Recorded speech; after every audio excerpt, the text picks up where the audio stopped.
pudiéramos ver, para mí el territorio es una cuestión impuesta, las territorialidades, estas clasificaciones territoriales, y yo creo que hay que pensar el territorio, pero de una forma, bueno, como un elemento que compone, pero no como la base de algo, de una comunidad. Súper, muchas gracias, Elba, por tu aporte. Mónica también está escribiendo. Escriba nomás, no se arrepienta. Yo ahí voy a integrar lo que diga Mónica a lo que les voy a decir ahora, pero ahí. Mónica dice, para que haya comunidad, pienso que es necesario un grupo de personas con algún objetivo o experiencia común, del cual se sientan partícipes, más un territorio dentro del cual se sientan parte. Perfecto. Ya. Por eso les digo que es tan importante que ustedes primero se visualicen en los profesionales que quieren ser, ¿ya? No es menor esa pregunta, no es menor esa postura. ¿Por qué? Porque todas las definiciones que ustedes me están diciendo son posibles. Todas. Y en ciencias sociales, todas son posibles, ¿ya? Porque en el fondo tiene que ver con la elección que ustedes hagan. Tiene que ver desde dónde ustedes se paren a mirar el mundo. Porque, por ejemplo, la definición que nos entrega Mónica, que para que haya comunidad es necesario un grupo de personas con objetivos y experiencia común que se sientan partícipes dentro de un territorio, es la definición de Maritza Montero. Así, tal cual. ¿Ya? La definición de Mónica Espinosa de querer es lo mismo a lo que se va a referir Maritza Montero cuando nos habla de su definición de comunidad. Lo que nos dice Elba cuando se pone en cuestión, y lo mismo que ocurre con Felipe, cuando se ponen en cuestión esto del centro, ¿de verdad es necesario un territorio? Esa pregunta, la María Inés Winkler, no, ya no está en la USACH, ella se fue. No sé dónde estará ahora está la Alberto Hurtado. La Winkler, ella dice, ella cuestionó a Maritza Montero y elaboró otra línea de trabajo con comunidad donde dice que lo importante para una comunidad es la pertenencia, la historia en común, ¿ya? Las relaciones mutuas, el apoyo mutuo, pero no el territorio. Ella dice que las comunidades no necesariamente tienen que tener territorios. ¿Cómo uno dice así como cómo? Las comunidades virtuales, por ejemplo, son una comunidad. ¿Sí? A no pesar de tener territorio, ella dice las comunidades virtuales. Las comunidades virtuales tienen objetivo en común, se juntan, tienen sentido de pertenencia, la territorialidad se difumina completamente. Ahora, creo yo, en mi particular visión personal, creo que no se abandona la noción de territorio, para mí, sino que finalmente la visión de territorio se transforma. Ahora lo territorial es lo virtual. Y lo virtual como territorio a mí me parece que es una discusión que en psicología no se ha dado aún, ¿ya? Pero me parece que ahí hay una línea interesante de reflexión. Lo virtual como territorio, ¿cuáles son sus características? ¿Qué posibilidades tiene? ¿Ya? ¿Cuáles no son nuestras posibilidades de acción? ¿A quién excluye y a quién incluye? Yo creo que ahí hay una reflexión bien importante y interesante. Con respecto al concepto de territorio, podemos definir territorio de una forma, por ejemplo, como lo hace Harvey, que hay una distinción entre espacio y territorio, y que tiene que ver, por ejemplo, con que cuando hablamos de espacio nos estamos refiriendo, en resumidas cuentas, a la delimitación física, ¿ya? A la delimitación territorial, a la delimitación del espacio-tierra como físico, ¿ya? Sin embargo, el territorio sería algo distinto, porque yo les pregunto, ¿pueden existir distintos territorios en un mismo espacio? Hay autores que dicen que sí, puede existir distintos territorios en un mismo espacio, porque el espacio es un espacio o un escenario de disputa constante, es un escenario de disputa. Entonces, ojo, ustedes cuando vayan a trabajar en terreno, por ejemplo, si es que el segundo semestre podemos trabajar ahí en terreno presencialmente, se van a dar cuenta que hay distintas narrativas con respecto al uso del espacio para qué sirve el espacio y cómo yo lo ocupo y qué prácticas son posibles en ese espacio. Porque, por ejemplo, una plaza no es lo mismo para la abuelita que va a aprovechar y va a cobrar su pensión y se pasa ahí a la plaza un ratito a sentarse. Que para los cabros que van a ir a fumarse un pito y a carretear a esa misma plaza. Que no es la misma plaza para el grupo de evangélicos que va a ir a predicar. ¿Ya? No es el mismo lugar, no es la misma lucha, no es la misma apropiación. Sin embargo, todas conviven en un mismo espacio geográfico. A eso se le llama la narrativa de territorialidad. Entonces, podemos ver distintos territorios en un mismo espacio. Y esos territorios, esa ocupación del territorio, esa apropiación del territorio, no es neutral. Hay disputas, hay luchas, hay objetivos, hay políticas dentro de ese espacio. Y ahí es donde nosotros tenemos que indagar cuál es la política, cuál es la ética y cuál es la lucha de ese espacio. Y ahí es donde nosotros podemos ver distintos territorios. Dígame, Elba. Es que exactamente sobre eso, porque cuando yo decía que no se puede, que yo no comprendo el territorio como una cuestión pragmática que defina comunidades, eso es lo que quise decir. No estoy diciendo que el territorio no sea importante, tampoco estaba diciendo que eventualmente no pudiera ser aparentemente lo más importante. Por ejemplo, en el caso mapuche, algunas personas que no conocen muy bien la lógica mapuche pueden pensar que para el mapuche lo que une al mapuche es el territorio. Y es verdad, pero no por el territorio, sino por lo que simbólicamente significa el territorio y la relación con la tierra. Entonces el mapuche no es mapuche si no está unido a la tierra, por lo tanto el territorio pasa a ser una cuestión fundamental, pero no por lo que vale la tierra desprendida del sujeto, sino por lo que significa el sujeto para la constitución, perdón, lo que significa la tierra para la constitución del sujeto. Es una cuestión totalmente diferente. Entonces eso es lo que quería colocar, cómo esa cuestión es dinámica, y yo creo que realmente, o sea, depende del lugar donde uno se coloque, y si lo sabe justificar, está bien. O sea, no, para mí no existe una definición para todos nosotros, sino de acuerdo a dónde nosotros nos colocamos. Exacto. Estoy muy de acuerdo con usted, Elba. Yo creo en psicología. Bueno, lo conversamos la semana pasada, ¿se acuerdan? Cuando les pregunté si la psicología es una ciencia o no. Y la mitad dijo sí, la otra mitad dijo que no. Yo en lo personal, ojo, cuando digo lo personal no es porque lo quiero compartir, no es porque quiero decirles cómo esto es, ¿ya? Porque creo que no hay cosas que son en psicología. Y por lo mismo creo que nunca se va a llegar a constituir como una ciencia como tal. No sé si ustedes ¿han tenido psicoanálisis? Algo, ya, han visto como temas de psicoanálisis. Hay una rama que salió ahora último del psicoanálisis que se llama neuropsicoanálisis. Si ustedes quieren leer sobre neuropsicoanálisis, que en el fondo es la mezcla entre la psicobiología y el psicoanálisis, que yo ya lo encuentro ya así, si uno no podía crear algo más latero en psicología, ya esto la embarró, ¿ya? Bueno, me carga el psicoanálisis, se lo debo confesar. Pero ahí, sí, dígame. Le vamos a mandar esta grabación al profesor Mardone, porque no está cruzando el psicoanálisis con lo que mismo que está diciendo usted. ¿Qué cosa? ¿Cómo? ¿De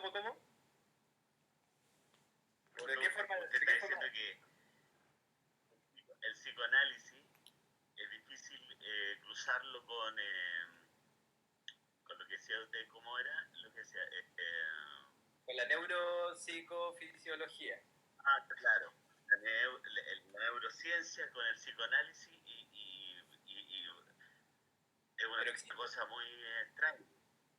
Sí, en Argentina se está haciendo harto, ¿ya? En el fondo los procesos neuronales, ya el estudio de los procesos psicofisiológicos, desde el psicoanálisis, para que vean, o sea, con este ejemplo, yo no les voy a hablar de eso, que lo encuentro una lata, pero para que vean que en psicología todo es posible, ¿ya? En ese sentido, estoy muy de acuerdo con Elba. Las definiciones conceptuales parten desde sus propias elecciones, desde donde ustedes como profesionales problematizan el mundo, ¿ya? Por eso no es menor. Lo que dice Elba es súper cierto también. Se van a encontrar con definiciones clásicas de psicología comunitaria. Ustedes van a ver, por ejemplo, ahora la definición de Maritza Montero, que después de unos años la cambió, ¿ya? Dándole más énfasis a lo subjetivo, pero antes la Maritza Montero estaba muy influenciada por el funcionalismo, ¿ya?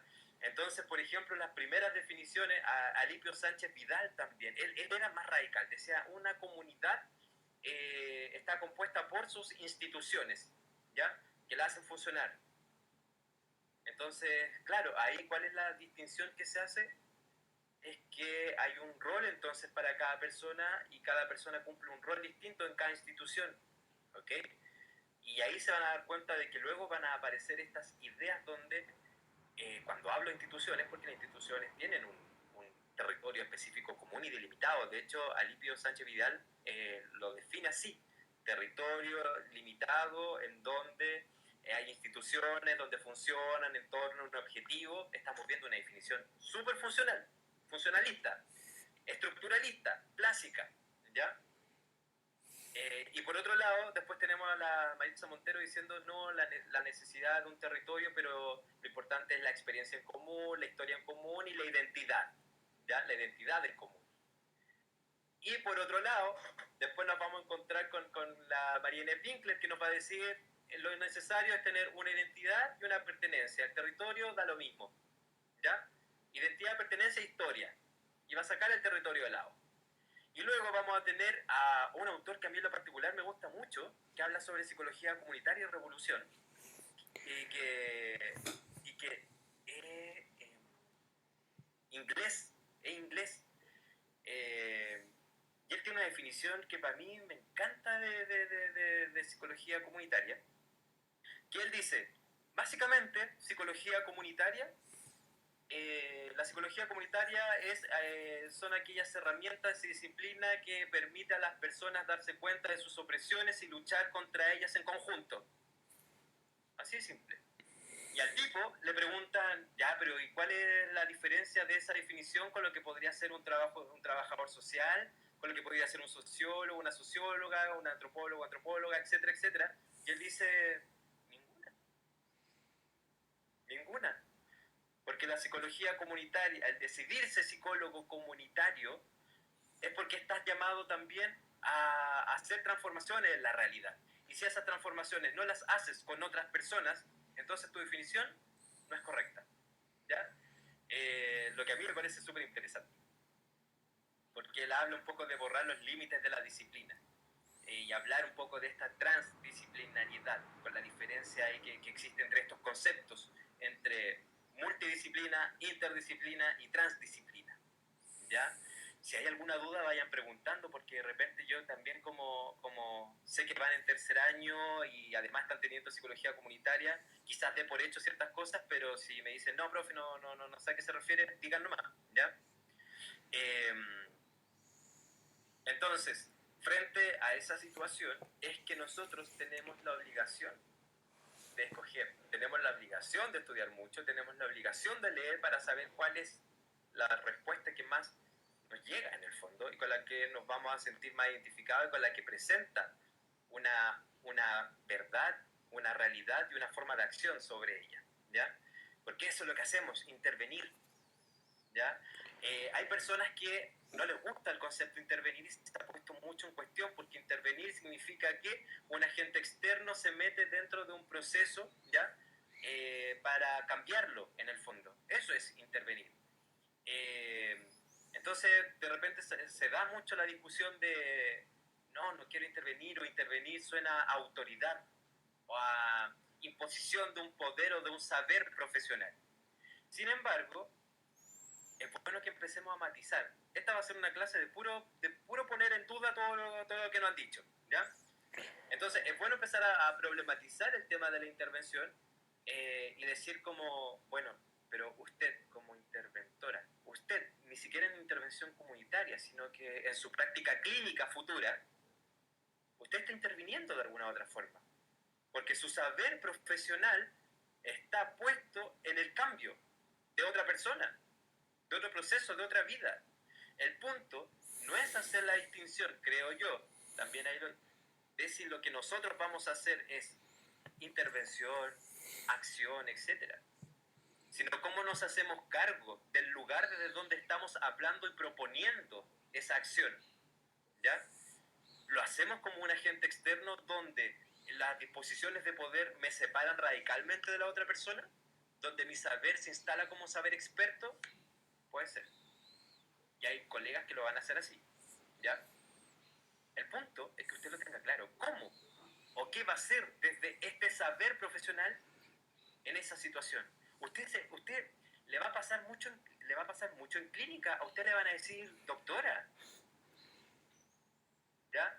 O la primera pregunta después de la primera sesión le van a decir, ¿qué es lo que tengo que hacer? ¿Cómo puedo cambiar esto? No es la pregunta que ustedes le hacen a sus familiares cada vez que tienen ahí una reunión familiar usted estudia psicología. Usted me va a atender gratis entonces. Yo tengo un problema, le cuento. ¿Ya? Siempre va a suceder. Cuando van a carretearnos, alguien así como, ¿qué estudias tú psicología?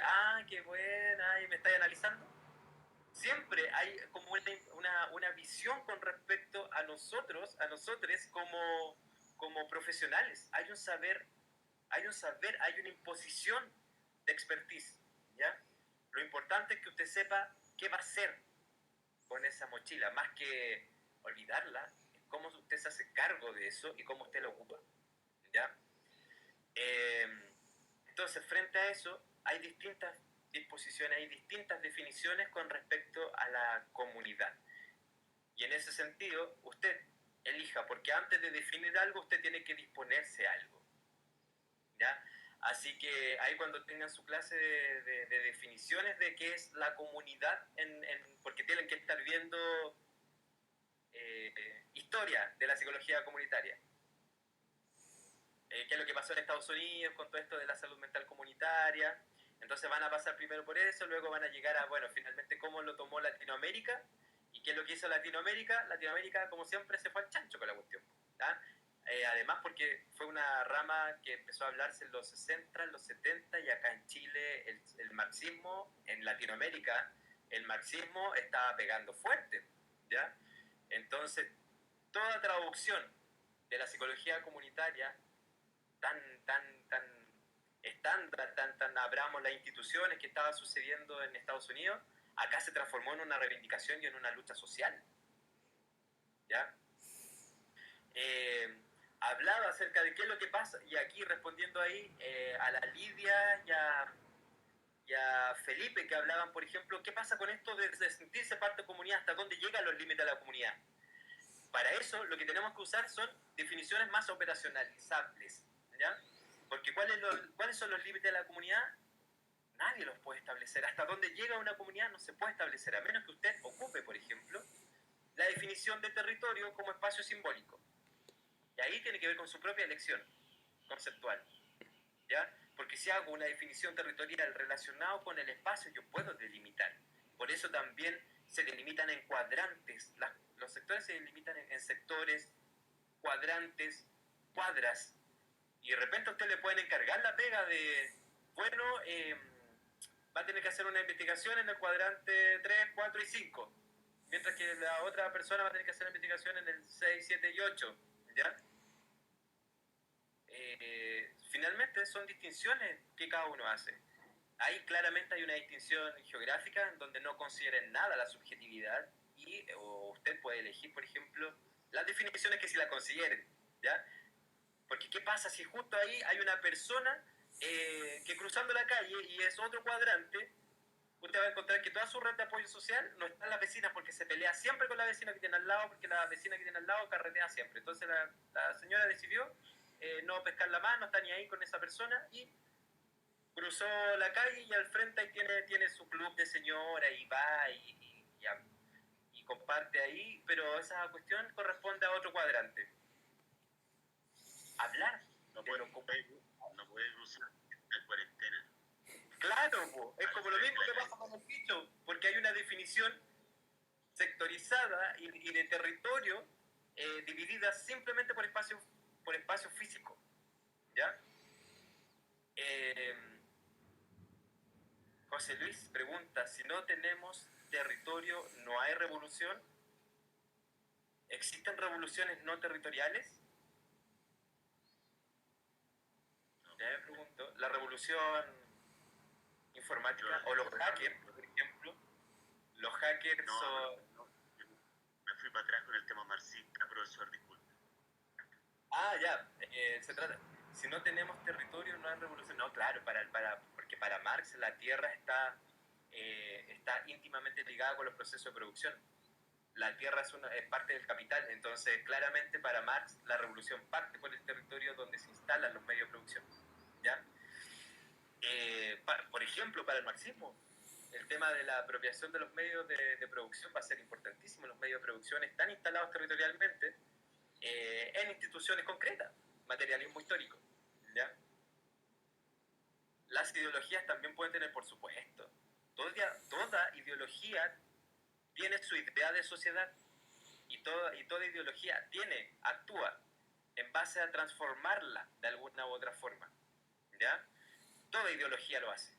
Entonces, por lo mismo, no es una decisión al azar, es una decisión que tiene que empezar a ser más consciente, ¿ya?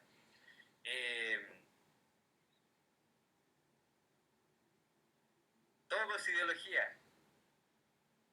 Althusser va a decir que todo es ideología, ¿ya?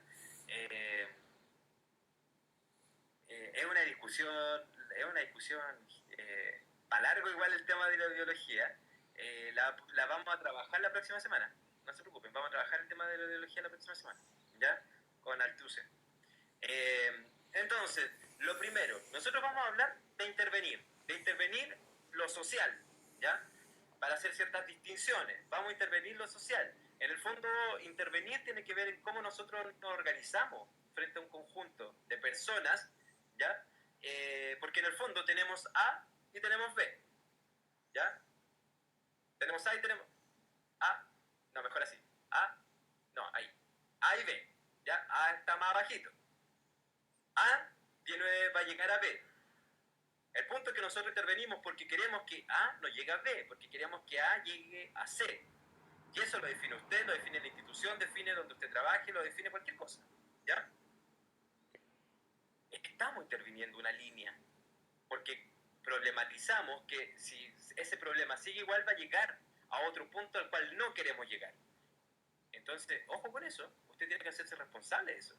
Usted está metiéndose entre medio, porque intervenir viene de ahí. Intervenir tiene que ver con meterse entre el venir, entre el espacio, entre el tiempo, ¿ya? Está metiéndose entre medio de. En el fondo, la etimología de la palabra intervenir es meterse entre medio de, ¿ya? Usted está haciendo eso. Y a partir de eso podemos encontrar que los tipos de intervención social que nosotros vamos a trabajar, si hay una gran división, nosotros podemos hablar de intervenciones sociales más sociopolíticas, ¿ya? O de intervenciones asistenciales o caritativas. Vamos a hacer esa primera distinción, después la vamos a ir problematizando. ¿Por qué? Porque quiero que vean lo siguiente. Hay una primera distinción que tiene que ver en cómo yo me enfrento a la situación de intervenir. Y a la situación de intervenir me puedo enfrentar desde una visión asistencial o caritativa, en donde la otra persona, ¿ya? Le hacen falta recursos, tanto materiales como subjetivos, que yo voy a ir como experto, ¿ya? Como experta voy a ir a suplir. ¿Ok? A eso se le llama asistencial o caritativo, ¿ya? En el fondo lo que sucede en ese tipo de intervención es que el sujeto queda como un sujeto de la caridad, como un sujeto de la intervención, como un sujeto desde un marco negativo, es decir, consigo al sujeto que le falta algo, ¿ya? Es como esta expresión romántica de las parejas, como de encontrar la media naranja, de complementarse, ¿ya? De llenar un vacío, ¿ok? Y todos ya sabemos cómo termina eso, ¿ya? pero tiene que ver mucho con esa noción, ¿ya? De llenar ese vacío, ¿ok? Y en intervención comunitaria eso se refleja en que yo voy y, por ejemplo, hagan el ejercicio del video. Abajito en la sesión 2 va a aparecer un video que permite en HP5, ¿ya? Si van ahí, se van a encontrar con ejemplos concretos de tipos de intervenciones.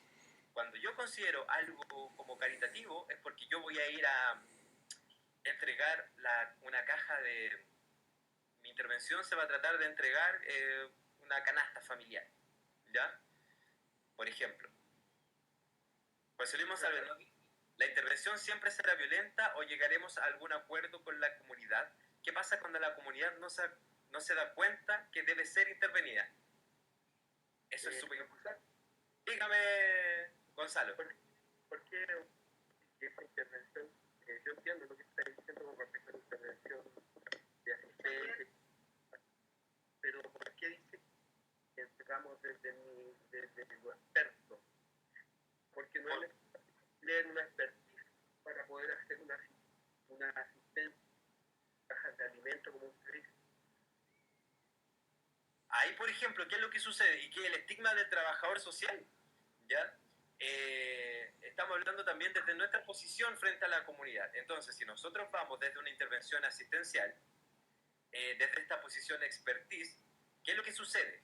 Las personas generan lazos de dependencia con esa ayuda, con esa intervención. Yo entiendo eso. Lo que no entiendo es por qué usted dice que yo tengo que ser centro de atención y vamos a tener que trabajar para allá y yo cacho todo. Así que si te quieres hacer algo, aquí está. Se escucha todo. Bueno, gracias José también por su aporte. Lo escuchamos todo. Lo que yo quería decir es por qué necesito ser experto. Yo no necesito ser experto para llevar una caja de mercadería a un lugar que lo necesitan. No, por supuesto, estoy diciendo ahí que dentro de su posición de experto como usted, en este momento usted se va a integrar a una... la intervención asistencial o caritativa no son patrimonio de la psicología, ¿ya? Sin embargo, usted, como psicólogo que va a intervenir en una comunidad, y esto es parte un poco también de la discusión, usted sí va a llegar, porque hay imágenes, porque hay discursos que rondan en la comunidad antes que nosotros lleguemos a la comunidad, ¿ya? Cuando se dice va a venir la persona que va a venir a hacer el turno, viene alguien de la municipalidad, vienen a hacernos una entrevista de la universidad, vienen a hacer ahí hay un contenido simbólico que ya está cargado, la persona que viene, el estudiante, el profesional, etc. ¿Ya? Hay un contenido simbólico que tiene que ver con cómo usted se presenta frente a la comunidad, cómo la comunidad lo concibe y cuáles han sido las relaciones que ha tenido esa comunidad con los profesionales, ¿ya? Hay una historia también de intervención que pasa muchas veces, de comunidades que además son sobreintervenidas porque la definición de problemáticas sociales siempre parte del mismo lugar: pobreza, vulnerabilidad. Siempre partimos desde el mismo lugar para definir, ¿ya? En política pública, ojo. Ahora, claramente, usted no necesita ser un experto para poder decir como, oye, si es que hay una vecina que le falta, ¿ya? No sé, no tiene los ingresos para tener comida, entonces juntémonos todos los vecinos y vamos y le entregamos una canasta familiar. No necesariamente tiene que ser un experto, pero sí lo va a hacer en el caso de que usted se presente, y eso es lo que estamos un poco conversando, como profesional frente a una comunidad, que usted vaya a hacer una intervención caritativa, ¿ya? O una intervención asistencialista. Ahí sí, usted tiene que hacerse cargo de su propio nivel de expertise, porque usted está tomando esa decisión de hacer una intervención asistencial por algo, ¿ya? Y porque además, no solamente hay que trabajar con eso, hay que trabajar además con las experiencias, con la historia y con el universo de significados que hay ante el profesional, la institución y la intervención en esa comunidad. Nosotros como, como saber experto, y lo digo como saber experto porque no por nada estamos estudiando en la universidad. Por mucho que nosotros queramos decirnos o queramos horizontalizar la relación, tenemos que tener ojo con eso.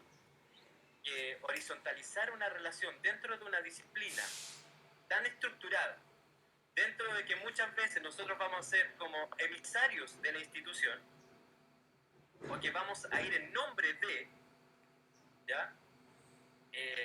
Hay que hacerse cargo de eso y ver cuáles van a ser las estrategias para que ese saber experto, ¿ya?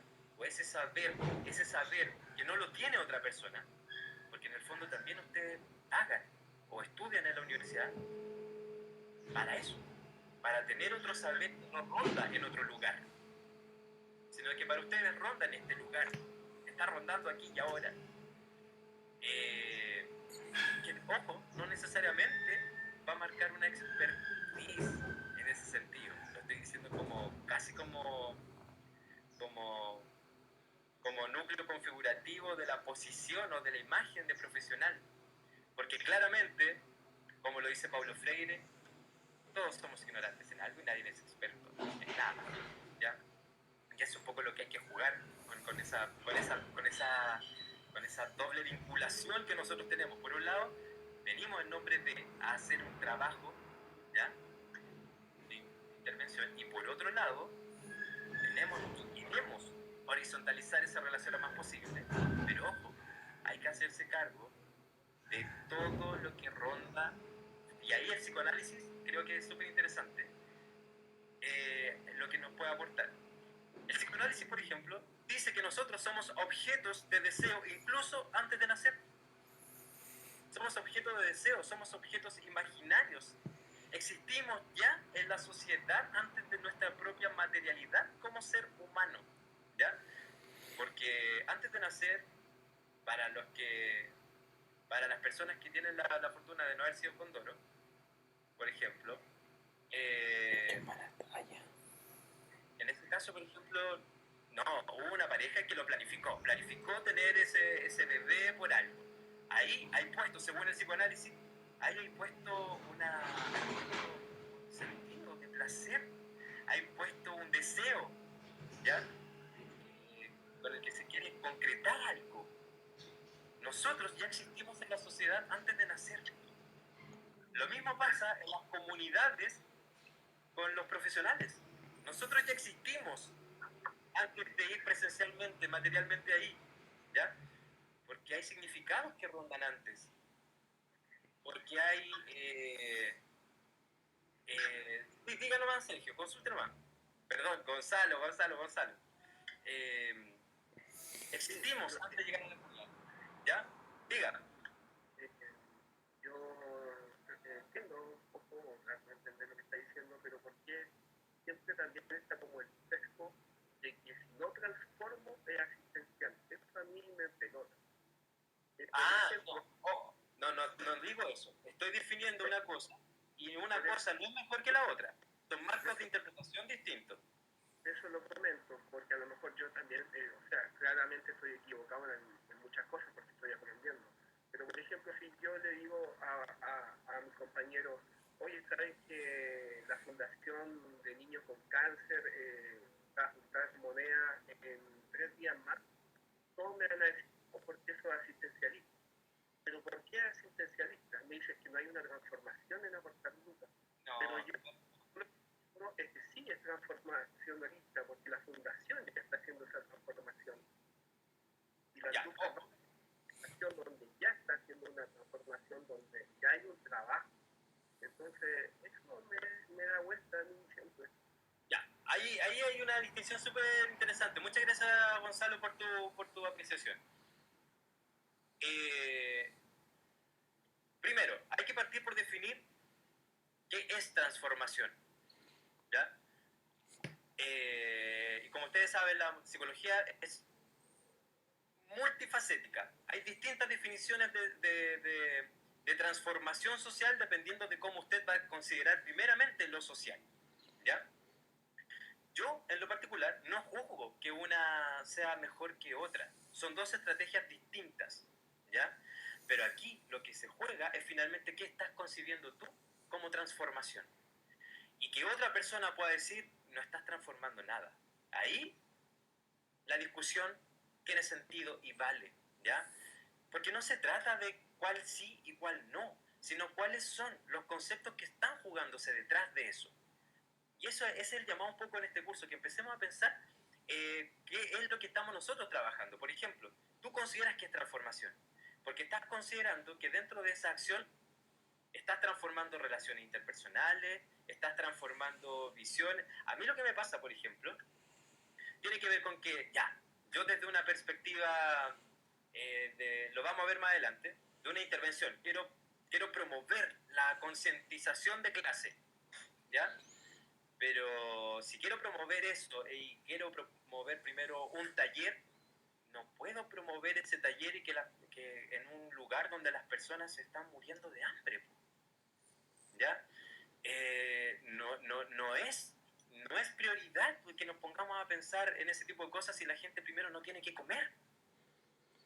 Entonces, sí, hay una intervención en donde nosotros podamos escoger, porque aquí hay una definición que hay que empezar a trabajar. Es distinto pensar, entregar una canasta familiar como una estrategia de acción, que pensarla como una técnica aparte de un proceso que es mucho más largo.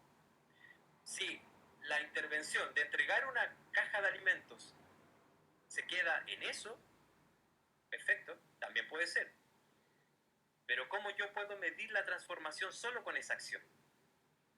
¿O cómo puedo entenderla solo con esa pura acción? Ahí es donde se pone en duda y en cuestión si lo asistencial o caritativo de verdad transforma. ¿Por qué? Porque también, ¿qué es lo que puede suceder? Lo que puede suceder es que esa persona tome una relación de dependencia frente a que si consideramos la entrega, por ejemplo, de alimentos o de útiles escolares como un fin en sí mismo y no como un medio, ¿ya? Y ahí está la discusión acerca de cuáles son las estrategias que nosotros utilizamos para la transformación social que menciona Gonzalo. Entonces, si para Gonzalo es una técnica porque su fin es transformar, es porque es parte de. Y ahí no hay ningún problema. Perfecto, ¿ya? Porque como yo le decía, no podemos pensar en un taller de concientización de clase si la gente a la cual nosotros vamos a trabajar no tiene que comer. Por supuesto que sirve. Pero si la intervención termina solo en eso, es porque entonces nos está quedando corta para el gran objetivo que nosotros tenemos. ¿Profe? ¿Ya? Dígame, Cherry. Profe, ahí se da también eso que usted hablaba de que el aspecto era dinámico, porque a lo mejor puede ser que también yo llegue con un taller, porque a lo mejor no conozca tanto una comunidad, y dentro de ese taller me dé cuenta de que existen otras variables que en realidad son más importantes, o ahí se da prioridad quizá a otras necesidades. Exacto. Y ahí surge también una temática que nosotros vamos a hablar acerca de, bueno, ¿y de dónde viene la demanda? Que eso también va a determinar mucho la estrategia a seguir. La demanda puede ser una demanda institucional, una demanda de la comunidad, o puede ser una oferta que nos hagan y que nosotros aceptemos o no, ¿ya? Hay distintas formas de ingresar a una comunidad, a trabajar con un grupo. Es súper interesante, por ejemplo, Horacio Faladori, un académico también, uruguayo, radicado en Chile hace harto tiempo, él se cuestiona la psicología comunitaria. Él dice, la psicología comunitaria no existe, de hecho. Él dice que la psicología comunitaria no existe, que finalmente la psicología comunitaria es psicología de grupos, ¿ya? Porque ese es nuestro foco de trabajo, el grupo, ¿ya? Y cómo extendemos ese grupo o cómo lo focalizamos, pero básicamente es el grupo, según Horacio Faladori. No quiero entrar mucho en detalle porque si están teniendo comunitaria 1, vayan de a poco primero. Entonces, eso es súper interesante en el fondo. Pero cuando nosotros hablamos de la intervención, estamos hablando de un montón, pero de un montón de variables y de factores que van a determinar qué estrategia vamos a utilizar, cuáles van a ser nuestros objetivos, cuáles van a ser el tiempo, el espacio, la plata, el presupuesto también va a determinar qué podemos hacer y qué no podemos hacer. Porque en eso también vamos a tener que trabajar, por ejemplo, las negociaciones colectivas. Muchas de las comunidades no están ni ahí con trabajar con nosotros, porque ya cuántas personas más ya han trabajado con ellos y se les han ofrecido cosas que no se han cumplido. Y no tan solamente nosotros como institución, porque ojo, muchas veces nos va a ir a tocar a representar a la institución, o vamos a tener que llegar con el nombre de la institución, no es menor la carga, ¿ya? Entonces, aquí para seguir con eso, la intervención asistencialista en sí no tiene una carga negativa, ¿ya? Todo depende y las discusiones se van a dar en torno a cómo usted la utiliza y para qué la utiliza, ¿ya? Porque si su meta es la transformación social, entonces veamos cuáles van a ser todas las técnicas que nosotros vamos a utilizar para llegar a eso, ¿ya? Pero si solo nos quedamos con la intervención asistencialista, cuando nuestro objetivo es una transformación social, dependiendo de cómo concibamos esa transformación, claramente nos queda corta la intervención, ¿ya?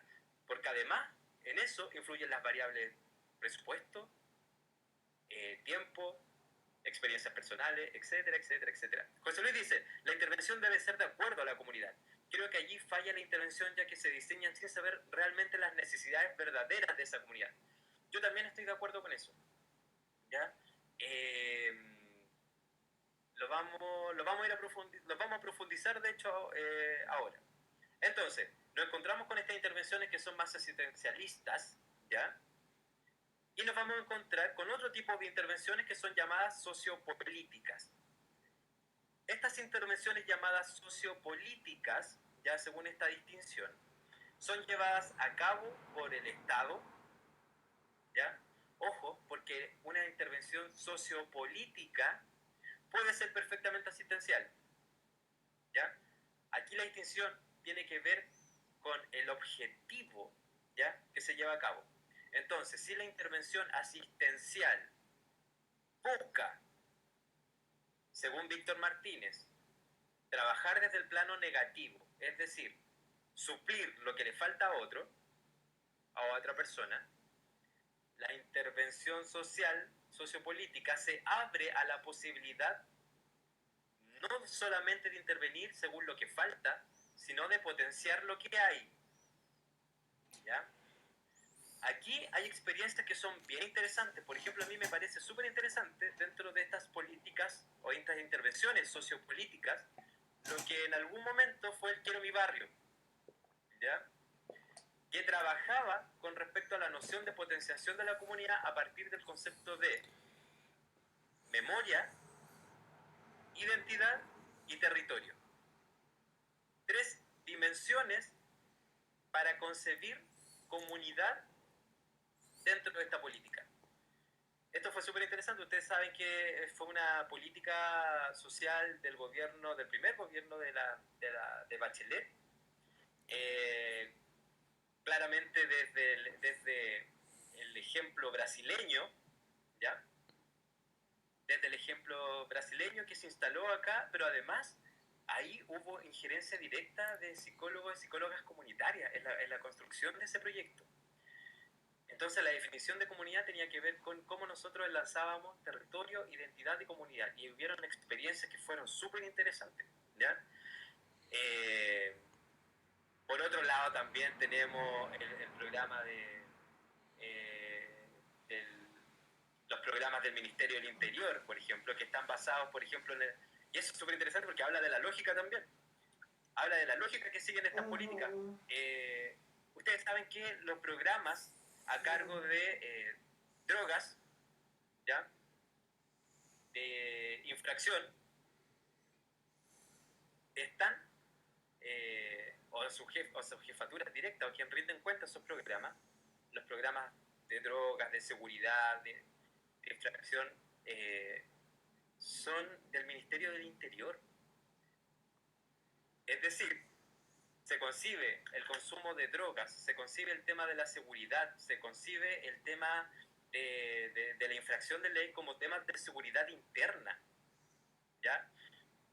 ¿No se hace cargo el Ministerio de Desarrollo Social, Planificación Social? No, el Ministerio del Interior. Eso habla también de cómo se concibe la problemática, cuáles son sus efectos, ¿ya? Y cómo se debe solucionar. Y eso es importante que tengamos en claro, ¿ya? Entonces, nos vamos a encontrar con estas instituciones y además, este tipo de intervenciones comparten la idea de que hay instituciones que las realizan, ¿ya?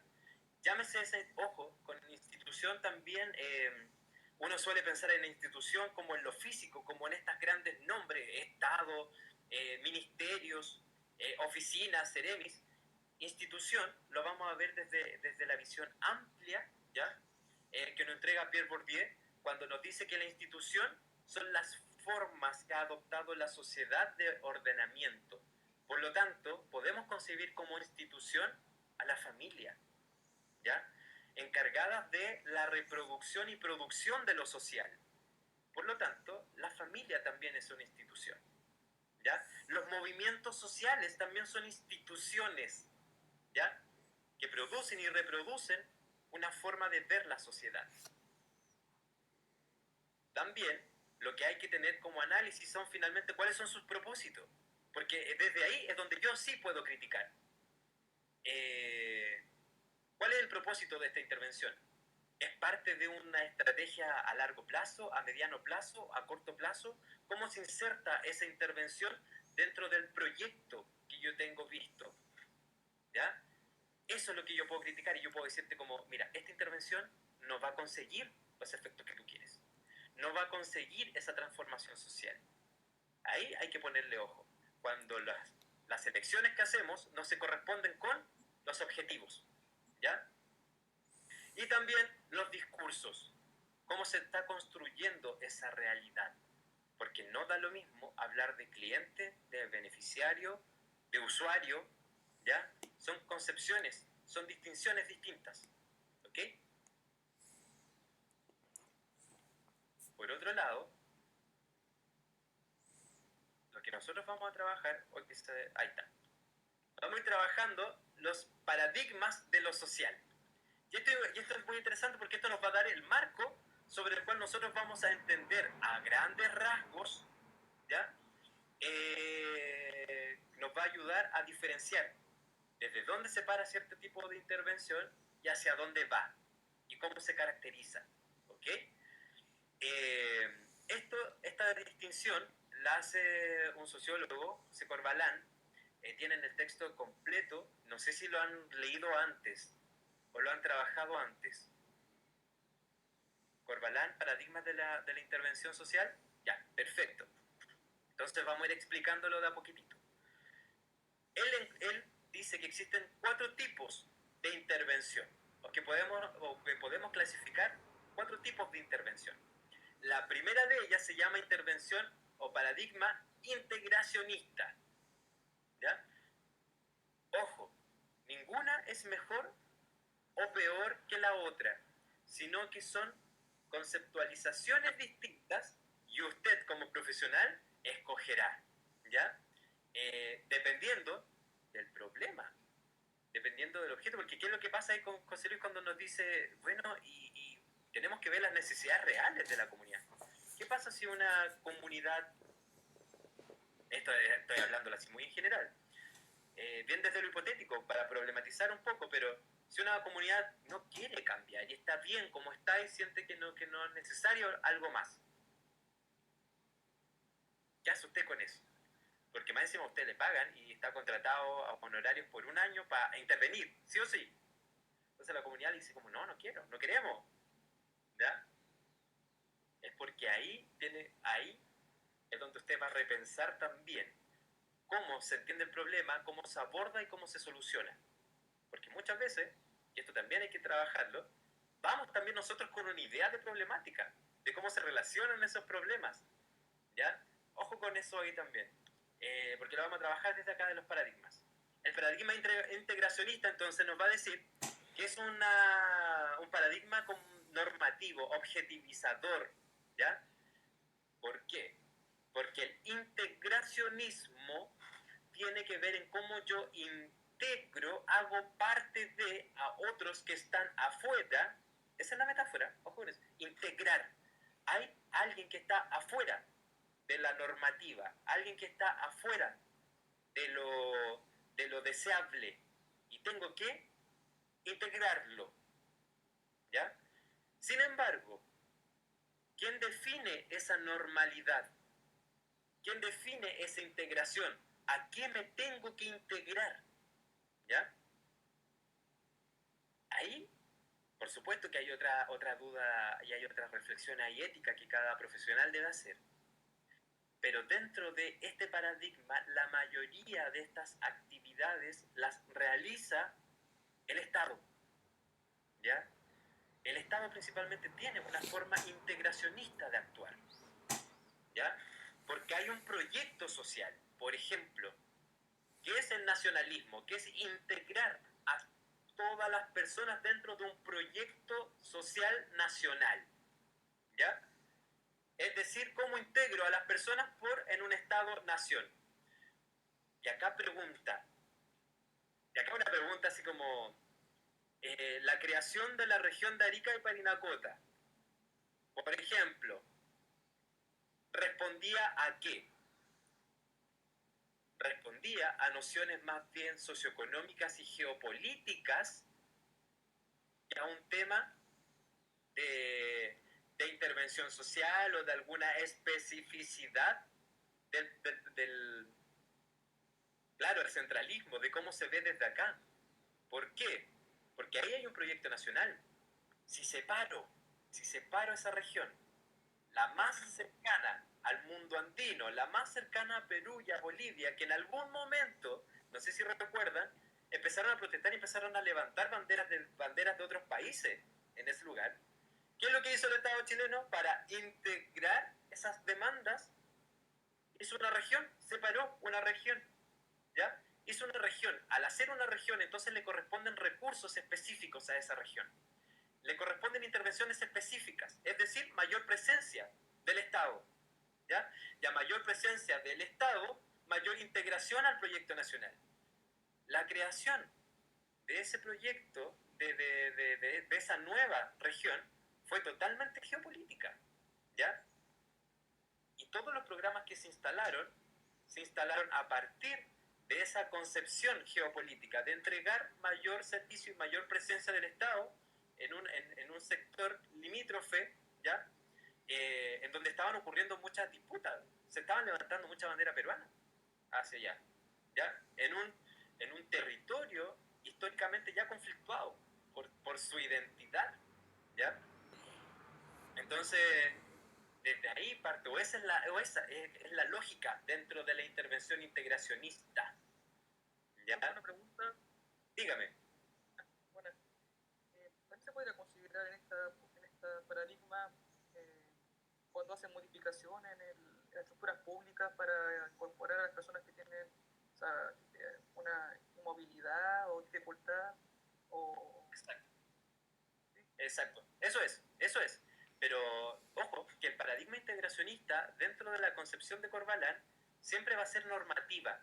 Siempre tengo que integrar algo que ya está previsto, que ya está descrito, ya está hecho. Por lo tanto, lo que tengo que hacer yo es integrar, traer a esa gente a ese marco. Entonces, ¿qué es lo que nos pasa con el tema de la necesidades educativas especiales, por ejemplo? ¿O qué es lo que nos pasa con el tema que pone Christopher acá? Con el tema, por ejemplo, que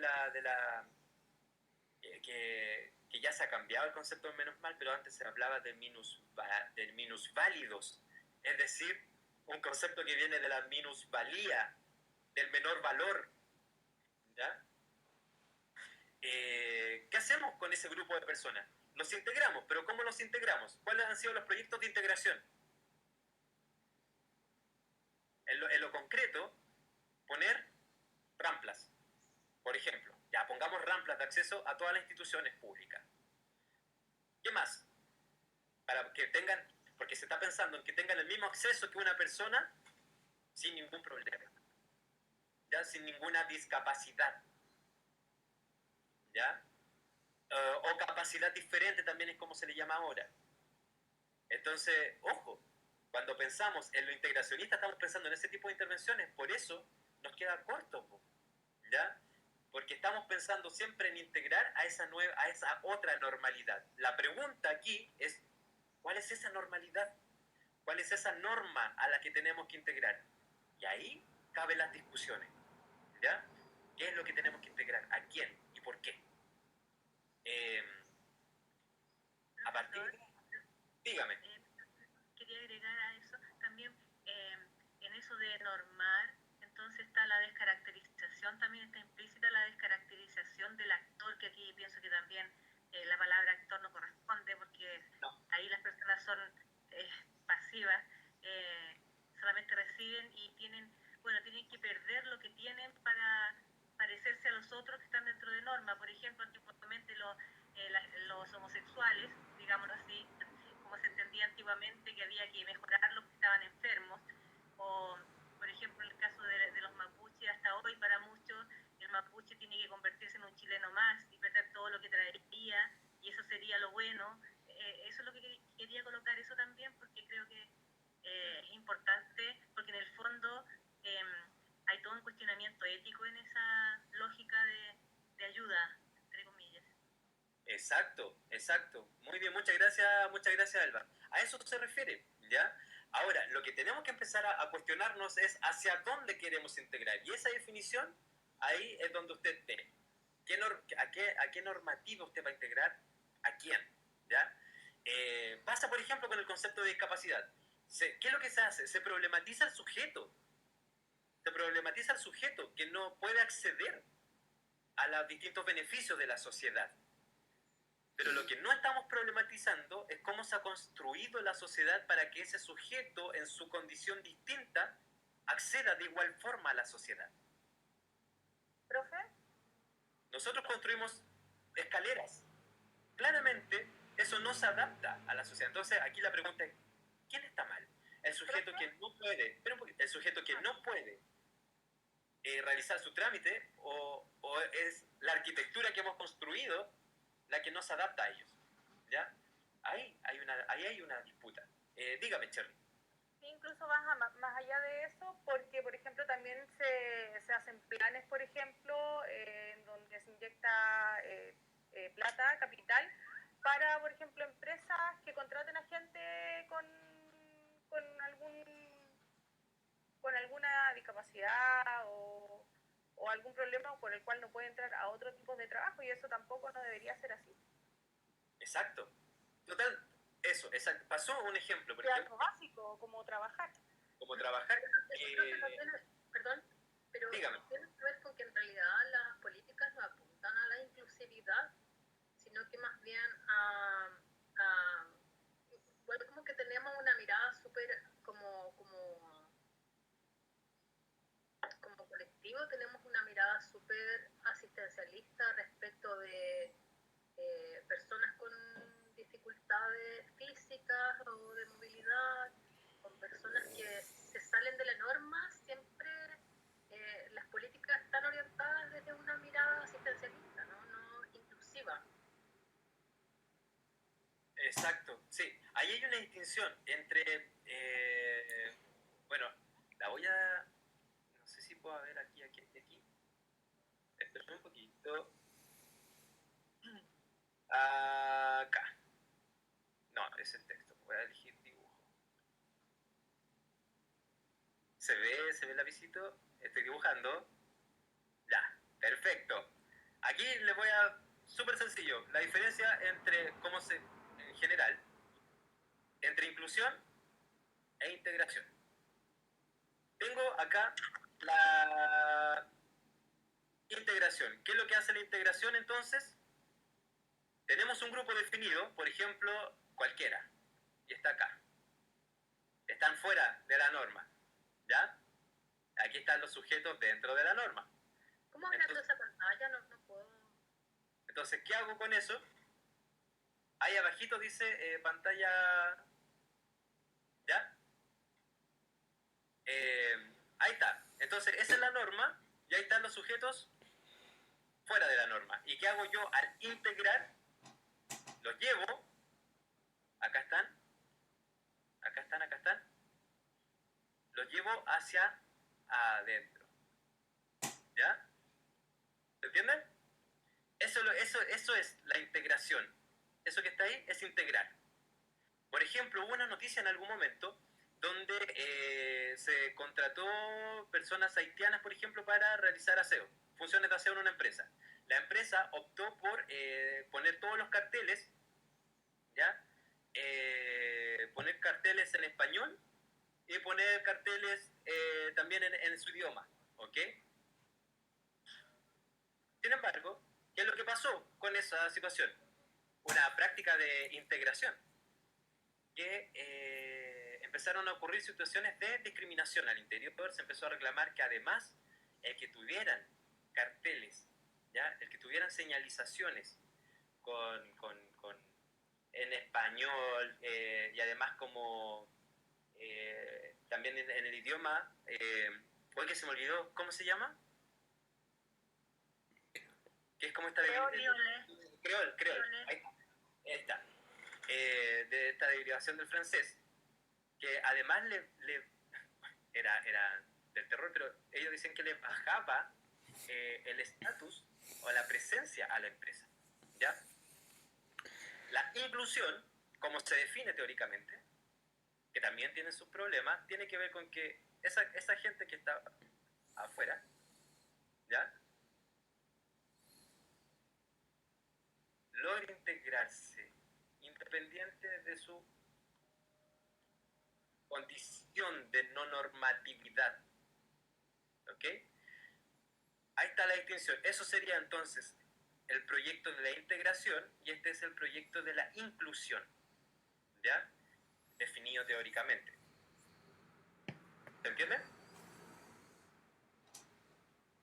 Profesor, ¿de qué autor sería el que defiende esa idea de inclusión? Muchos. Yo se los voy a enviar porque yo me acordaba de usted, Elba, porque usted estaba... Sí, yo me acuerdo de usted porque usted decía como lo contrario. Pero ojo, es un tema de definiciones, ¿ya? Ajá. De definiciones. Entonces yo se los voy a enviar para que los pueda leer, ¿ya? Para que los pueda revisar, ¿ya?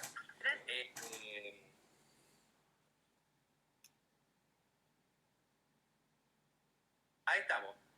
Vamos a dejar la clase hasta acá. Para no quitarles más tiempo, estamos de día 12. Nos quedó harto que ver.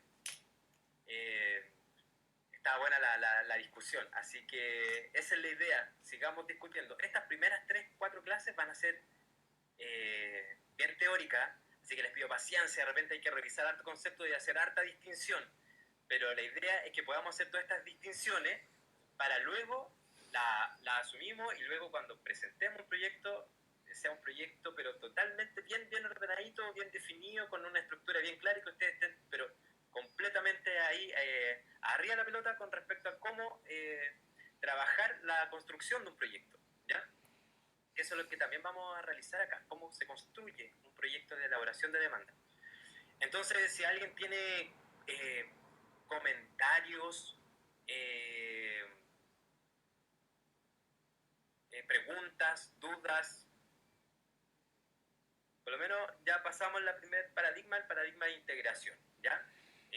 Profesor, desde mi ignorancia, realmente, y muy sinceramente, me ayudaría, porque me gustaría poder estudiar un poco eso, quizás no ahora, pero dejarlo pendiente, que usted nos fuera diciendo, por ejemplo, tales autores son los que defienden tal paradigma, para después poder buscar, crear y poder profundizar un poco.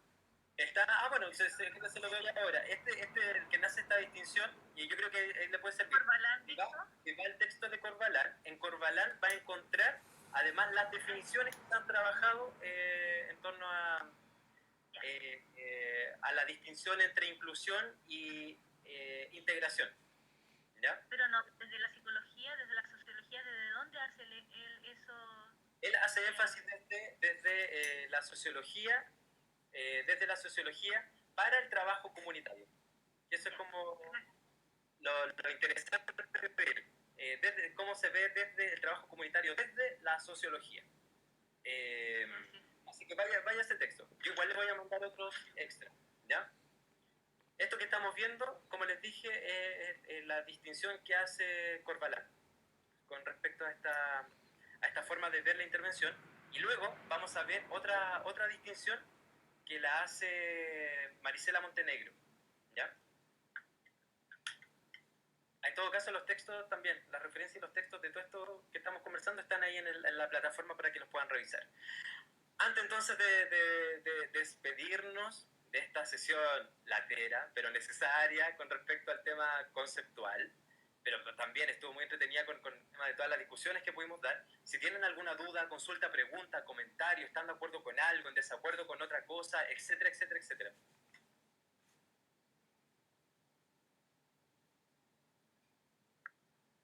Se me quedó pendiente, quedé pensando cuando usted hablaba del asistencialismo y colocaba que siendo asistencialismo uno podría hacer transformación. Desde el asistencialismo me quedó como raro eso. Yo pienso, ¿cómo lo podría interpretar? Como abriendo la posibilidad sería que aún desde el asistencialismo, o sea, nosotros pudiésemos entrar forzadamente desde el asistencialismo y desde ahí, si existen las condiciones o si podemos crearlas o bueno, crearlas en conjunto con quien sea, en la población, con quien se trabaje, etcétera, se pudiera hacer algo que no fuera ya asistencialista, sino realmente participativo, pero no veo como coherente hacer una transformación desde el asistencialismo, me parece raro. Ya, ojo, no dije eso. Lo que propuse es que cuando el asistencialismo, y aquí hay una distinción que puede parecer más clara, cuando el asistencialismo se concibe como un fin y no como un medio, ahí es donde uno entra a dudar si puede ser o no una forma de transformación social. Como yo les decía, yo quiero hacer una transformación, yo quiero trabajar, por ejemplo, la concientización de clase con un grupo, pero no puedo trabajarla si antes de verdad ese grupo o con algunas personas con las que quiero trabajar no tienen que comer. Entonces, no les puedo pedir que pensemos su conciencia de clase, por ejemplo, desde el paradigma de la alienación que vamos a ver después, si es que estas personas no tienen que comer o tienen que resolver necesidades primarias antes de poder trabajar, antes de poder juntarnos. Muchas veces sucede eso. O de repente, por ejemplo, temas tan necesarios como el cuidado. Quiero llamar a hacer un taller, pero me doy cuenta que en el lugar donde estoy trabajando, quiero hacer un taller con mujeres, pero las mujeres, por ejemplo, o de más avanzada edad, no pueden reunirse porque son las que están a cargo del cuidado de niños, de niñas, ¿ya? No pueden, porque hay una necesidad de seguridad y protección ahí que está jugando antes de que ellas puedan, de que nosotros queramos realizar un trabajo de transformación social, dependiendo de lo que queramos hacer. Hay cuestiones que se tienen que ir resolviendo. Entonces, la distinción es si ese asistencialismo es un medio o es un fin, ¿ya? Por otro lado, como ya les dije, es necesario que nosotros empecemos a hacer ese tipo de distinciones. ¿Por qué? Porque nos vamos a encontrar que la realidad comunitaria no se acerca, o se nos distancia mucho de las concepciones que nosotros estamos utilizando ahora.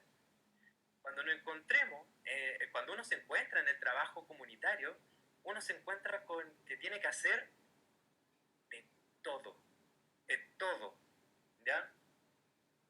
Desde lo más asistencial hasta lo más transformador, ¿ya? El punto es que lo que no tenemos que abandonar jamás son estas distinciones. Si nosotros creemos que solo con asistencialismo cambiamos algo, yo o cualquiera lo podría dudar. Ahora, claro, como yo les dije, todo tiene que ver con un tema desde dónde se posiciona esa intervención y la persona que interviene, ¿ya? Y ahí se puede dar la discusión, y es justamente la discusión donde podemos crear otras posibilidades. Pero siempre teniendo en cuenta de que hagamos esa distinción para separarlo bien. Entonces, si el asistencialismo cuenta como un fin o como un medio, y de acuerdo a mi objetivo, ¿qué estrategias utilizo? ¿Ya? Porque si quiero trabajar la autogestión comunitaria, claramente el asistencialismo no me da el ancho, ¿ya? Quizás quiero hacer una huerta comunitaria, empezar a trabajar en la soberanía alimentaria. Pero para personas quizás como en espacio de ciudad, no cuentan con las semillas, no cuentan con ese tipo de cosas, claramente lo primero que voy a hacer yo es entregar las semillas. Pero ¿qué voy a hacer con esas semillas? Entonces ahí puedo trabajar, por ejemplo, el tema de la lombricultura, del compost, etc. Y si además en ese taller voy trabajando la relación entre la naturaleza, ¿ya? Y las personas, de acuerdo a las actividades que yo vaya diciendo, aquí estoy trabajando otra cosa a partir de esa estrategia que funcionó como un medio. Y si además quiero seguir avanzando, y si ese trabajo yo lo hago con las mujeres de la comunidad, y además de trabajar el tema de la soberanía alimentaria, lo trabajo desde el ecofeminismo, ya voy haciendo otro cambio que tiene una concepción política, ¿ya? Y social distinta, ¿ya? Entonces, a partir de haber entregado semillas, de haber entregado un terreno en particular para poder trabajarlo, voy avanzando y ya incluso voy cuestionándome la estructura de la sociedad a partir de ese taller de huerto comunitario. ¿Ya? Ahí está como la distinción. Súper. Gracias, Elba, a ti por tu pregunta. Eso. No sé si con eso les queda claro. Lo que hacemos mucho en psicología comunitaria es definir, encontrar clasificaciones que nos ayuden a ordenarnos un poco en un contexto que es siempre tan complejo, ¿ya? Por eso son necesarias estas distinciones conceptuales, y por eso yo también le doy mucho énfasis a la ética y a la política de ustedes, porque en el fondo son ustedes los que van a trabajar y los que van a ir mezclando estas cosas para un fin en particular y que tiene que ver con su propia forma de ver, de entender y trabajar con la sociedad, ¿ya? Entonces, todo esto es para que podamos ubicarnos un poco, para que tengamos algo de que agarrarnos en el fondo cuando nos enfrentemos siempre a situaciones que son tan complejas y caóticas como es la intervención comunitaria, ¿ya? Que está definida justamente desde la complejidad, desde la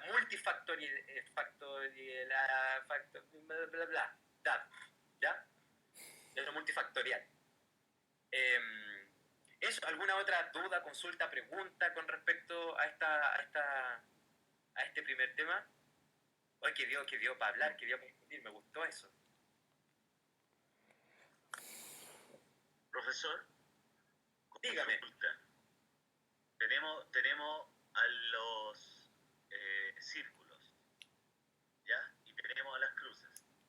Entonces queremos que las cruces vengan y se integren con los círculos, ¿ya? Entonces después va a quedar otro conjunto que va a quedar cruces y círculos. Exacto. Entonces la pregunta es, ¿se convierten las cruces en círculos porque estoy interviniendo y yo quiero que pase algo, porque por algo lo estoy trayendo para acá, para que las cruces se conviertan en círculos, o hacemos una mixtura entre cruces y círculos, ¿me entiendes? Eso. Perfecto. Dentro del paradigma integracionista, lo que tenemos que hacer es convertir las cruces en círculos. ¿Ya? Porque los tenemos que integrar. Tienen que moverse dentro de la misma normativa en que se mueve la mayoría, en que se mueve el primer proyecto, ¿ya? Eso es dentro del paradigma integracionista, ¿ya? Ahora, ahí se hace la distinción con inclusión, que la inclusión no quiere integrar, la inclusión quiere que sean parte de, pero con sus propias peculiaridades, ¿ya?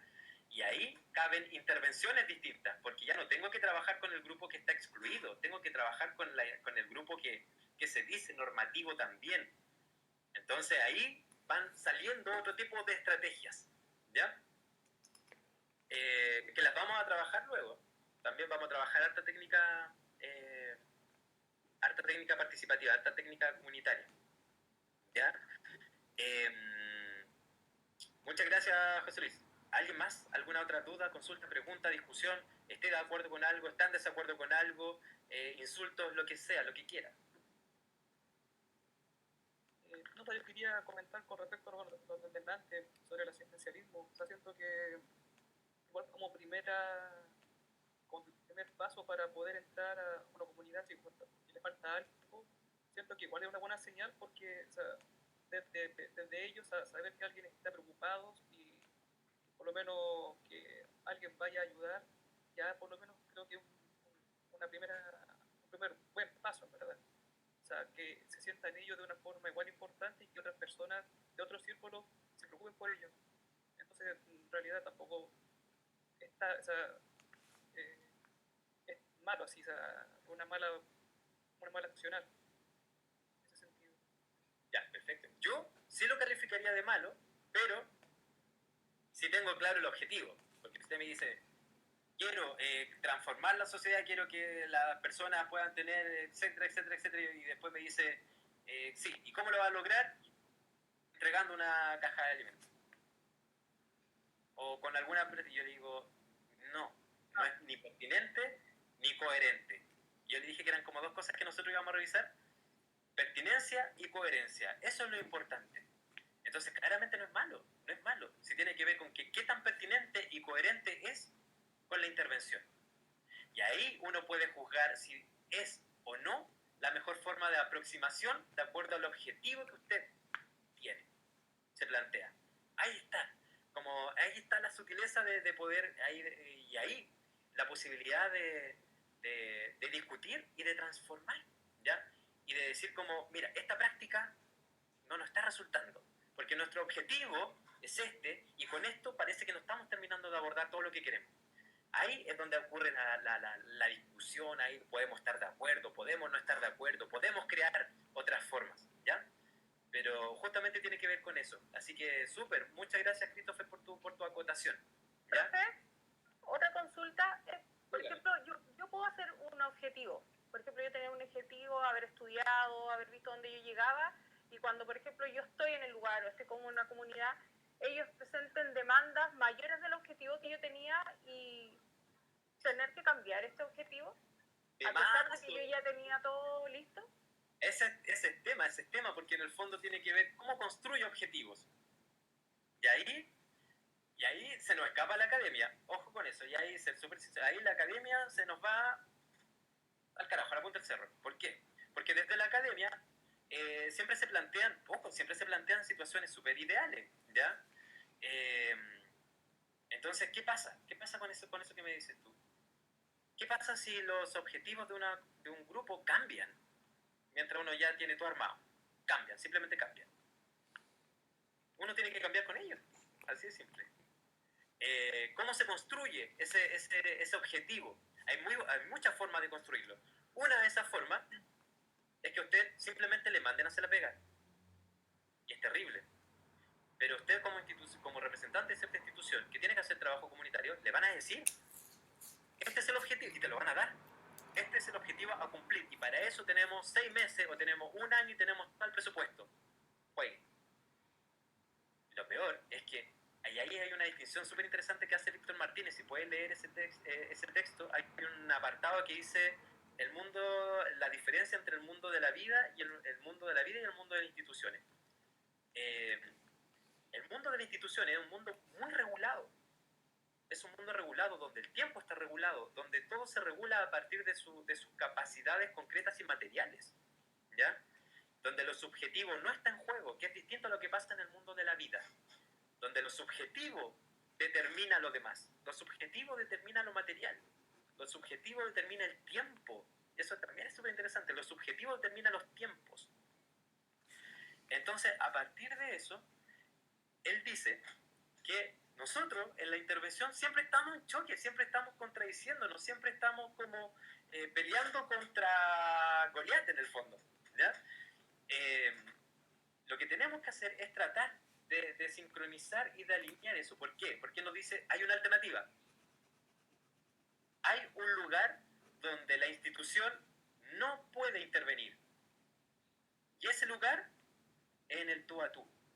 Cuando usted esté haciendo su taller, en ese espacio de taller, ahí no está la institución interviniendo. Está usted con con su historia, con su experiencia, con sus emociones, con sus habilidades, con sus saberes. ¿Está usted? Ahí ya no está el papel diciéndole lo que tiene o no que hacer, porque hasta eso está descrito en los programas. ¿Cuántas veces usted tiene que hacer una visita domiciliaria? ¿Cuáles son las fases de la intervención? Está escrito, y por sesiones. En Senda, en Sename, está escrito lo que usted debe y cómo debe hacerlo. ¿Ya? Pero en el tú a tú es donde usted puede crear, es donde usted puede sentir, es donde usted puede hacer cosas distintas. ¿Ya? Esa es como la fisura que hay entre el mundo de la vida y el mundo de las instituciones. Y en esa fisura es donde usted puede crear, es donde usted puede intervenir. Aprovechen esa fisura, ese espacio entre el mundo de la vida y el mundo de la institución, en donde usted se junta con ese otro ser humano para coordinar. Y ahí, por ejemplo, no sé si han tenido metodología cualitativa, como ramo en sí. Y no sé si han pasado porque dentro de las metodologías cualitativas últimamente se está hablando harto sobre las producciones narrativas como metodología. Y la producción narrativa tiene que ver con que yo, por ejemplo, investigo en una entrevista. ¿Qué es lo que hace el saber tradicional? Lo que hago yo es hacer mi análisis de contenido, mi análisis de discurso, yo lo hago en mi escritorio y después presento los resultados. Ahí está. ¿Qué es lo que hace la producción narrativa? Yo voy, analizo y voy con mi análisis al mismo grupo que yo entrevisté. Y voy y les digo, ¿están de acuerdo, sí o no? Y se me dice, mira, con esto sí, con esto no, porque creemos que, yo voy, vuelvo, analizo de nuevo, lo integro, y vuelvo a la comunidad, vuelvo al grupo, y les pregunto, ¿ahora sí? No, falta esto, y voy y vuelvo. ¿Ahora sí? Ahora sí. ¿Ya? Esa misma lógica la podemos aprovechar y de llevar a la construcción de objetivos en esos espacios comunitarios. Ahora, claramente, hay ciertos tips para aprovecharlo, ¿ya? Y para poder hacer de ese saber, de un saber, ojo, que se ha institucionalizado hace bien poco, pero que tiene una experiencia para atrás impresionante. Esa es un poquito la magia también de la psicología comunitaria. Mucho de lo que se habla ahora es el recuento de mucha experiencia. Pero yo les quiero preguntar algo. Me van a retar, el profe de psicología comunitaria me va a retar por esto, ¿ya? Pero, ¿qué concepto ha creado la psicología comunitaria que sea propio de la psicología comunitaria?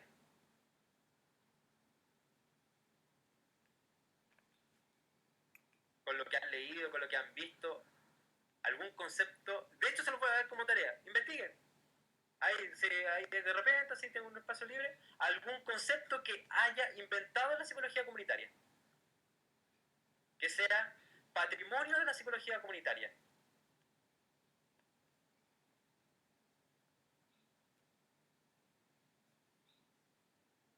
Pero ¿sabe qué? Antes de la psicología comunitaria, Cherry, ¿quién trabajaba el término comunidad mucho antes? La antropología. La antropología, desde su nacimiento, ya hablaba sobre las comunidades. Y leemos muy poca antropología cuando hablamos de psicología comunitaria, por ejemplo. No tiene que ver, profesor, con el tema de esto de la participación-acción, sino como algo como actividad, como de incluir a las comunidades dentro del mismo proceso de cambio y no tratarlo como si nosotros fuéramos quienes tenemos como la verdad precisa, única y mirada como sino que desde el hacer el cambio, desde la misma acción y no situándonos como por sobre el resto. Súper buena definición, pero debo decirle, Felipe, que eso, de hecho, la noción de investigación-acción, ¿ya? Fue bajada por los jesuitas en Latinoamérica. De hecho, es invención de curas jesuitas que son sociólogos y que militaban en Colombia. Falsborda y Camilo Torres. Desde ahí nosotros sacamos las nociones de investigación y acción participativa. de esto de trabajar con la comunidad, etc. Entonces, ojo, yo siempre me he cuestionado también qué es la psicología comunitaria. Ay, porque le preguntan al profe, para que lo vayamos discutiendo también acá. ¿Qué es? ¿Qué ha creado? ¿Es una rama de la psicología? ¿Es una disciplina? ¿Es un enfoque? ¿Qué es? Eso estaría bueno también porque eso nos va a permitir abrir de repente también otras discusiones. ¿Cómo ustedes van a asumir este rol comunitario? Y siendo que es tan importante para la UAC. Ninguna otra universidad tiene psicología comunitaria 1 y 2. Ninguna. Psicología comunitaria es un ramo semestral con CUEA en otras universidades. Pero con mucha suerte. ¿Ya? Y de ahí lo que viene son alguno que otro electivo, pero como línea de trabajo que es súper preponderante en la academia. Entonces, vale hacerse esas preguntas para que empecemos a hacer también más distinciones. Por eso para mí es tan importante que entendamos esto y entendamos más bien cuáles son las paradas ético-políticas de cada una de los conceptos que utilizamos, para que luego ustedes escojan. ¿Ya? Así que eso, pregunta para la otra semana, yo le voy a preguntar. Encuentre, de hecho se la voy a hacer más difícil, encuentre un concepto que haya creado la psicología comunitaria. Esa es la tarea para la próxima semana. Encuentre un concepto que haya sido creada por la psicología comunitaria, solamente por la psicología comunitaria y utilizada en psicología comunitaria.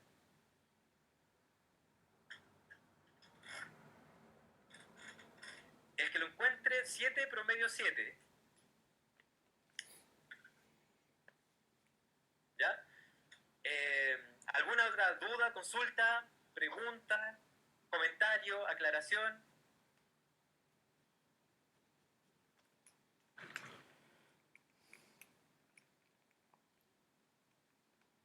¿No? ¿No? ¿Está todo bien? Ya. Les quiero agradecer porque nos pasamos 30 minutos. ¿Ya? Les quiero agradecer por el tiempo, la disposición, las ganas de debatir, de discutir. Creo que no hay mejor forma de construir y de ir acordando y de coordinándonos que a partir de ahí. Así que muchas gracias por eso. Muchas gracias también por lo que me comentaron. Nos tomamos harto tiempo al inicio, pero para mí es súper necesario saber en qué están. Por favor, si luego tienen más comentarios con respecto a eso, cómo están viviendo esta educación a distancia, vamos conversándolo para ver qué podemos seguir aportando y ayudando dentro del proceso. Así que eso pues, muchas gracias. ¿Alguien iba a decir algo? ¿No? ¿No? Ya, perfecto. Eso, entonces, para la próxima semana, tarea, encuentre este concepto inventado y creado por la psicología comunitaria, ¿ya? Si lo encuentra de verdad, vamos a ver si ahí les doy unos puntitos, porque si no estaría yo asumiendo que estoy equivocado, porque yo creo que la psicología comunitaria, la verdad, es que no ha creado nada por sí sola. ¿Ya? Yo habiéndome gastado tantos millones de pesos estudiando psicología comunitaria, magíster en psicología comunitaria, postítulo en psicología comunitaria, he llegado a la conclusión de que la psicología comunitaria tampoco existe. ¿Ya?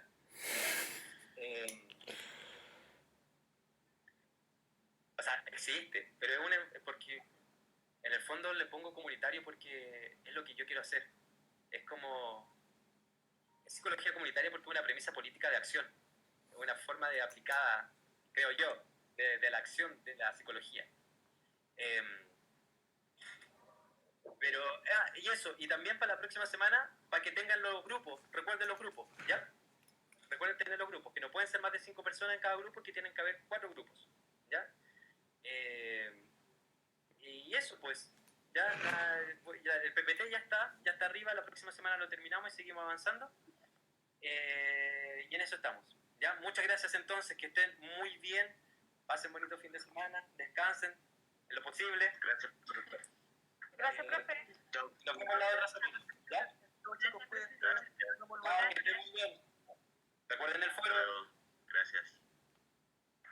¿Verdad? Punto base para lo que lo subieron anoche. Sí.